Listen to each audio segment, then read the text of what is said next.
Bonjour, ici Benoît Larochelle. Aujourd'hui, j'aimerais répondre à une question qu'on me pose assez régulièrement. J'ai pensé faire petit vidéo là-dessus. Ça va peut-être répondre aux questions de plusieurs personnes, en fait. C'est-à-dire, comment, en fait, préparer une photo pour la publier sur un site, Facebook, Google+, peu importe, Flickr. Ma façon à moi de faire quand je veux travailler ce genre de photos-là. En fait, la première chose à considérer, c'est que j'utilise jamais ma photo originale. Bon, on s'entend que les photos sont souvent manipulées, puis quand je suis satisfait du résultat, ben, cette photo-là devient un peu ma copie, ou plutôt mon original de photo. Puis à partir de là, j'exporte des versions de cette photo-là, soit pour Facebook, soit pour Flickr, dépendamment des besoins. En même temps, je vais vous montrer comment rajouter un filigrane sur une photo pour, jusqu'à un certain point, la protéger. Dépendamment des sites, vous voulez peut-être faire ça. Par exemple, sur Facebook, j'en ai une sorte. Si je publie, par exemple, une photo, ou si j'envoie une épreuve à quelqu'un pour une validation, une approbation, ben, je vais mettre une autre sorte de filigrane. On va voir ça dans quelques instants. La première chose que je fais, par exemple, on va prendre cette photo-là comme référence. La photo s'appelle Lac du village.tif. Évidemment, c'est pas ça que je voudrais publier. C'est un TIFF, c'est trop gros, c'est de toute façon pas supporté par plusieurs sites. Donc, je vais prendre un JPEG. Donc, je vais exporter ça. Ce que j'ai fait, si on regarde ici à gauche, on va voir que mon répertoire source, c'est 2014-02-18, Lac du village. C'est là que toutes mes photos sont. Mais j'ai aussi, si on monte complètement en haut de ma librairie, on voit ici que là, j'ai des dossiers, par exemple, pour Facebook ou pour Google+, pour sites divers, gros filigrane. Ces deux-là, je viens de les préparer pour justement, là, pour vous montrer comment je travaille.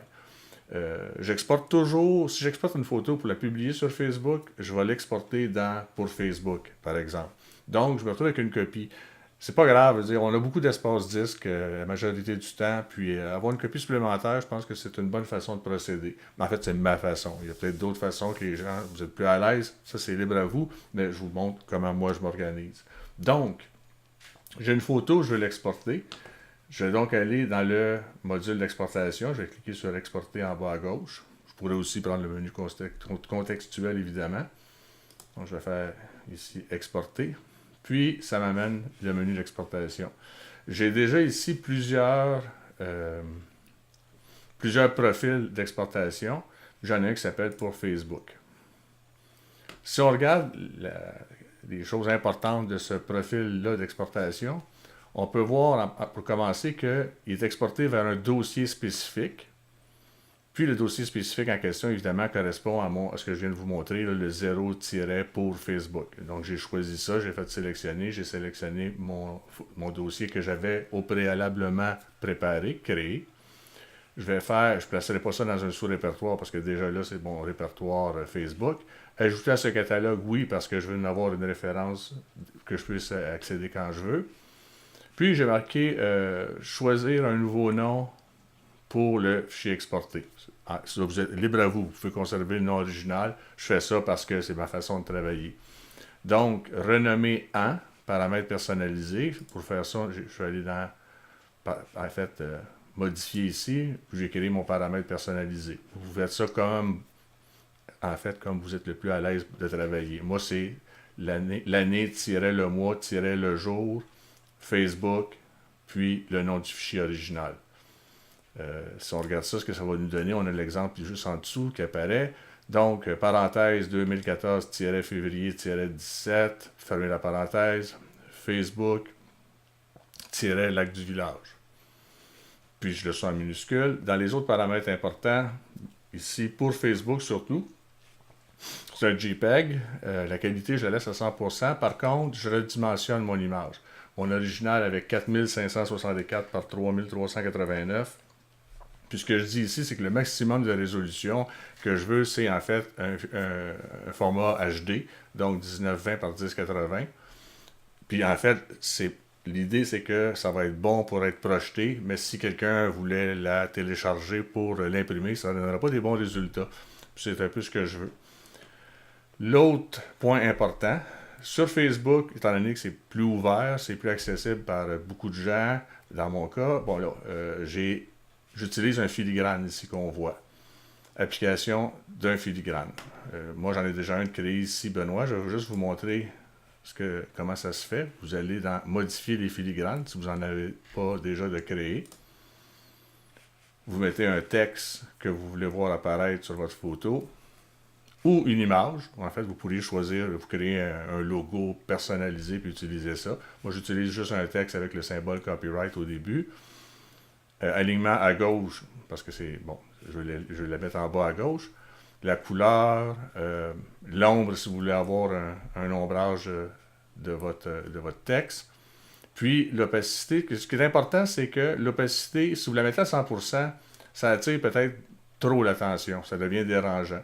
Donc, moi, je la mets à 50% dans ce cas-là précis. Je veux que ça soit visible, qu'on ne puisse pas le manquer, sans que ce soit nécessairement dérangeant. Donc, 50%, pour moi, ça me convient bien. La taille, bien évidemment, vous pourriez aller à gros, là, on voit que j'ai grossi le texte. Ou moi, je l'ai mis à 10 parce que c'est bon. Je ne veux pas non plus dégrader la qualité de mon image. Puis la position en bas à gauche. C'est encore là, c'est selon ce que vous aimez, en bas à gauche, à droite, au centre. Mais pour moi, c'était en bas à gauche. Ça, c'est mon setting pour Facebook, en fait. Ensuite de ça, vous faites enregistrer, évidemment. J'ai fait annuler parce que je l'avais déjà. Puis, si j'exporte ma photo, si je retourne voir dans mon pour Facebook, on va voir ici au bout que j'ai mon image qui s'appelle, comme je vous disais, 2014 février 17, Facebook, Lac du Village, qui a la grandeur qui est beaucoup plus petite que ma photo originale, puis qui a ici en bas le filigrane. Ce qu'on va faire maintenant, c'est qu'à partir de notre profil Facebook, on va se créer un nouveau profil pour Google+. On fait comment? Avant toute chose, on veut travailler toujours sur notre même photo. Donc, on va retourner dans notre photo ici qu'on avait tantôt, qui est notre photo originale. Je vais faire encore exporter.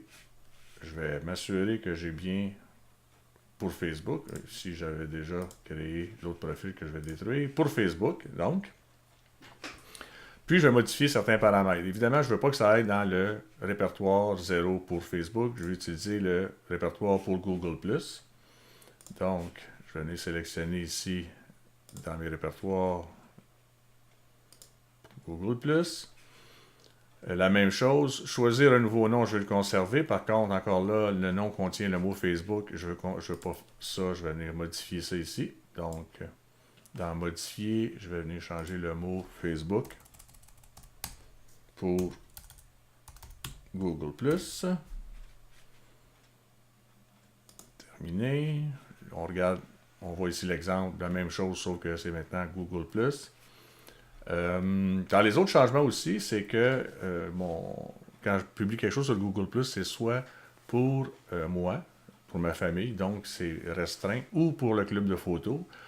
Si je le fais pour le club de photos, je veux avoir la bonne résolution pour maximiser la qualité d'image. Si c'est pour, par exemple, pour faire que les gens commentent ma photo, ben, je veux qu'ils aient accès à une bonne qualité d'image. Donc, je ne vais pas redimensionner. Donc, j'ai décoché l'option de redimensionner.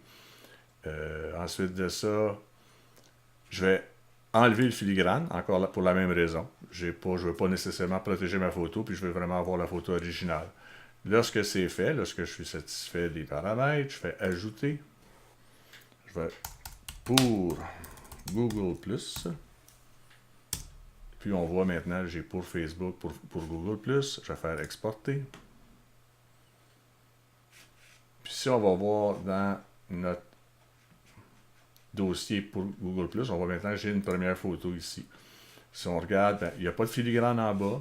Puis on voit que le nom de la photo est maintenant, encore là, la date, Google+, Lac du Village. Bon, c'est pas la même qualité d'image. On voit ici, là, tantôt on avait, si on regardait pour Facebook, on avait une petite qualité d'image à 1, quelques meg. Ici, j'ai 15 meg. La photo est plus grosse, mais c'est la pleine qualité d'image. Finalement, ce que je voudrais vous montrer, c'est un autre type de filigrane. Si vous avez, par exemple, envoyé des photos à quelqu'un pour approbation, puis que vous faites pas vous n'êtes pas certain de la personne avec qui vous faites affaire, vous voulez être certain qu'il ne va pas vous voler votre photo, par exemple. Il y a un type de filigrane qui peut empêcher ça. On va retourner encore une fois avec notre photo originale. Donc, lac du village, parfait. Puis je vais me créer un nouveau module d'exportation qui va utiliser ce filigrane-là.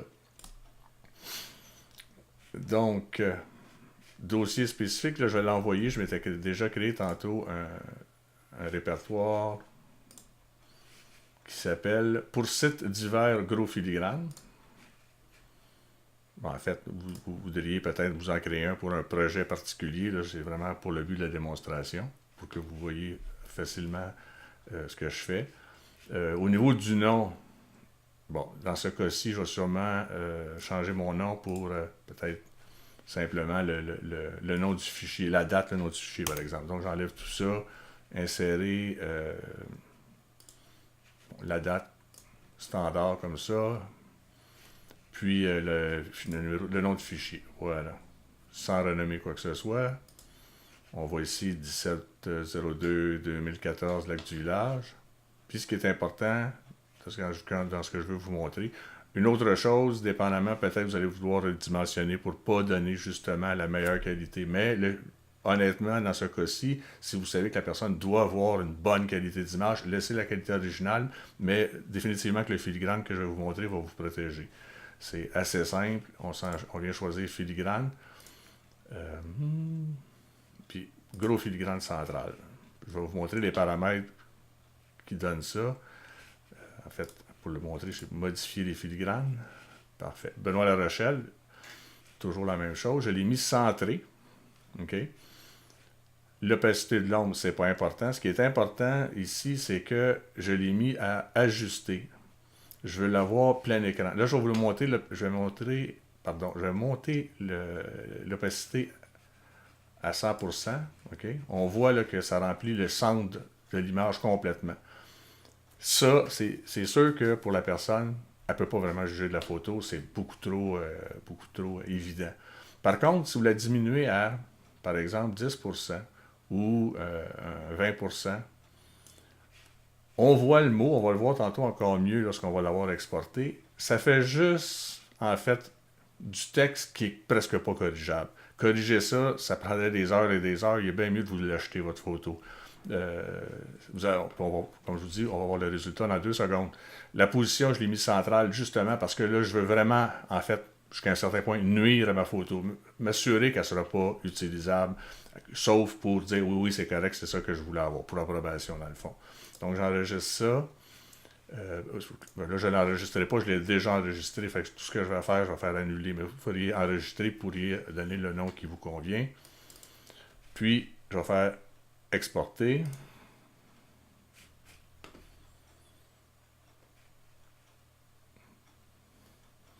Puis, si on regarde ici, dans nos pour sites divers gros filigrane, on a notre nouvelle photo qui s'appelle, comme je disais, le 17/2/2014, avec du village, en gros format.